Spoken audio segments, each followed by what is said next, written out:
Hi అండి. అమ్మా, నాన్న ఇవాళ ఇంటికొచ్చారు. ఏదో పని మీద బయటికి వెళ్ళి ఇంకా అలా ఇటు మమ్మల్ని చూసెళ్దాం పిల్లల్ని, నన్ను అని చెప్పి ఇంటికి వచ్చారు. వాళ్ళొచ్చేసరికి 4:30 అయిపోయింది. ఇంక సరే కాఫీ కలిపిద్దామని చెప్పి నేను కాఫీ కలుపుతున్నాను. ఈలోపు అమ్మ ఏంటి నీరసంగా ఉన్నావంటే, లేదు 2 రోజుల నుంచి దగ్గు, జలుబుగా ఉంది, గొంతు నొప్పిగా ఉందంటే, వాతావరణం మారుతుంది కదా! అందుకే కొంచెం తేడా చేసుంటది. నేను అల్లం రసం కాస్తాను. అల్లం రసంతో అన్నం తిన్నావంటే ఫ్రీగా ఉంటుంది అని చెప్పేసి ఇంక నాకు అల్లం రసం చేస్తుందండి అమ్మ.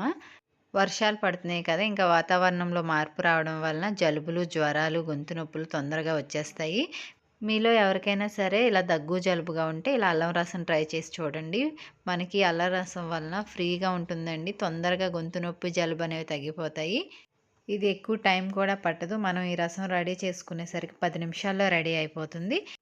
రసం రెడీ చేసేసి ఇంకా వేడి వేడి అన్నం పెట్టేసి నాకు అమ్మ ఇచ్చేసింది. మీకు ఈ వీడియో నచ్చితే ఒక లైక్